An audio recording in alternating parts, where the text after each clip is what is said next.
Assalamualaikum BC Muhammadiyah. Kita di Indonesia masih dihebohkan dengan kontroversi agama. Yesus kan lahir di bawah kurma menurut Al-Quran, ya.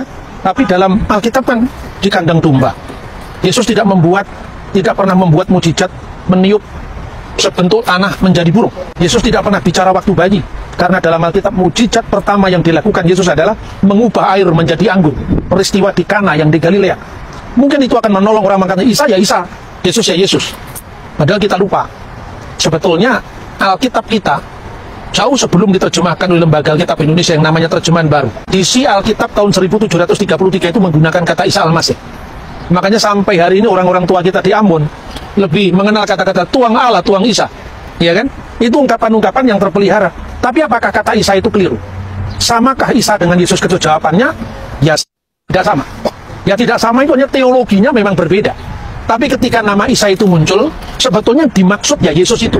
Soal teologinya berbeda itu urusan lain. Tapi biasanya orang tidak mau mikir yang rumit-rumit. Pokoknya Isa bukan Yesus, kan gitu kan. Nah sekarang dari mana asal-usul kata Isa? Kata Isa itu sebetulnya sudah muncul sebelum zaman Islam. Ya, itu ada sebuah biara yang ditemukan di Syria Tenggara. Itu biara gereja ortodoks Syria. Namanya biara Isania. Dir Isania. Isania itu artinya the follower of Jesus, the follower of Isa, pengikut Yesus. Nah kenapa kok Yesus jadi Isa? Pertama-tama gini, pada zaman Yesus itu masyarakatnya sifatnya multilingual, multicultural. Makanya Galilea disebut apa? Galilea wilayah bangsa-bangsa. Gelil ha-goyim. Nah di situ kemudian bahasa itu ya Yunani, Latin, Aramaik, Ibrani itu dipercakapkan semua di Galilea.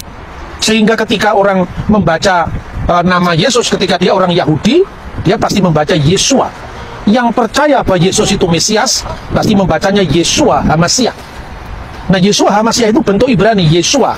Nama Yesus itu Ha itu kata sandang de, Mesias yang diurapi. Jadi dia Sang Kristus. Ketika diterjemahkan dalam bahasa Yunani Yesus Kristus, dalam bahasa Latin Yesus Kristus. Tulisannya bukan Y tapi IE, ya. Nah ketika itu diucapkan dalam bahasa Arab bukan lagi Yosua tapi Yesua, ringan. Sensus pada abad pertama itu dilakukan dalam bahasa Latin. Maka pasti nama Yesus muncul karena Yesus itu bahasa Latin. Tapi ketika Yesus bercakap-cakap dengan Nikodemus, dengan imam-imam Yahudi pasti dikenal dengan Yesua. Jangan membayangkan Israel itu dengan negeri yang homogen, budayanya hanya mengenal satu bahasa. Israel di abad pertama itu menjadi taman mininya dunia. Sehingga berbagai rona bunyi bahasa itu didengar.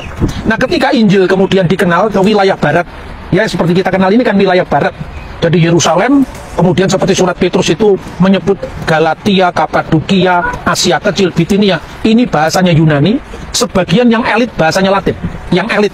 Makanya bahasa Latin tetap menjadi bahasa hukum sampai ketika Perancis ya meneruskan hukum itu dan kemudian Belanda mengambil dari Perancis, Belanda dibawa ke Indonesia.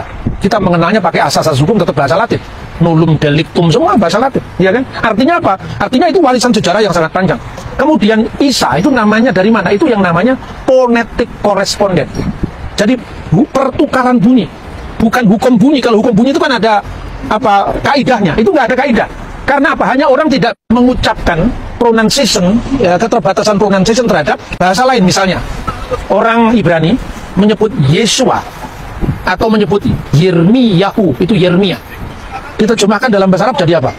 Irmia, Yesayahu. Orang Arab menyebut Isaiah. Bapaknya Daud namanya Isai, ya kan? Maka huruf Yod dalam bahasa Ibrani sering bertukar, tidak ada kaidahnya. Kadang-kadang alif, kadang-kadang ain. Makanya dalam catatan misalnya seorang bapak gereja Syria yang menerjemahkan karya sejarawan Yahudi Flavius Josephus, menerjemahkan pada waktu itu hidup orang bijaksana yang namanya Yesus. Itu diterjemahkan dalam bahasa Arab apa? Fi hadal zaman yaisu rojulun hakim ismuhu Isowa. Jadi dari kata Yesua kadang-kadang menjadi Isowa. Maka dalam bahasa Aram misalnya inilah silsilah Yesus Kristus anak Daud anak Abraham. Ibraninya kan Sefer Toledot Yesua ben David ben Abraham. Itu di dalam bahasa Aram Iso Mesiha. Nah, Iso kadang-kadang dibaca Isa. Itu hanya phonetic correspondent, seperti orang Tionghoa tidak bisa mengucapkan Yesus. Fongcu Yesu Temi, ya kan? Fongcu Yesu bukan Fongcu Yesus. Orang Jawa tidak bisa ngomong huruf Ain, Ngali jadi Ngali. ya kan? Orang Sunda tidak bisa ngomong huruf F, bukan TV tapi TV. Ya. Apa Tuhan menghukum mereka karena mereka lidahnya tidak bisa ngomong begitu? Tidaklah. Coba lihat di Indonesia ketika ngomong Allah. Mana ada orang Arab ngomong Allah, bukan Allah. Tapi juga nggak salah. Nah itu kira-kira saudara-saudara, maka kata Yesua itu berubah menjadi Isua. Dan kadang-kadang O panjang itu dibaca A. Misalnya Shalom. Shalom itu Shin, bukan Sin, tapi Shin. Shin, Lamed, Vav, Mim. Shalom. Jadi yang membuat O-nya panjang itu ada huruf Vav di situ. Tapi menjadi bahasa Arab apa? Salam. Jadi Shin menjadi Sin.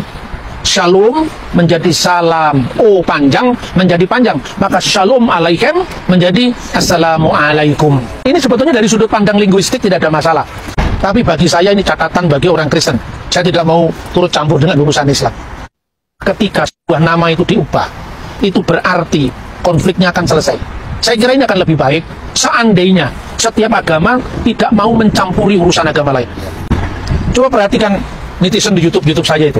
Saya tidak nyinggung agama lain, tapi langsung mereka menyerang saya. Kadang-kadang kebenaran disuarakan, itu pahit. Karena itu orang tidak siap telinganya mendengar kebenaran. Tetapi harapan saya, janganlah kita hanya bertengkar karena soal istilah, ya. Karena dalam Injil bahasa Arab sendiri ada dua versi. Ada versi Yesus Al-Masih, tapi Al-Masihnya sama. Karena kata sandang ha, Masiah, itu menjadi Al-Masih. Jadi ha, definite artikel itu menjadi al dalam bahasa Arab. Dalam bahasa Aramaik itu di depan. Mesiha. Jadi Yesus Mesiha atau Iso Mesiha, atau di Syria Timur Isa Mesiha menjadi Isa Al-Masih.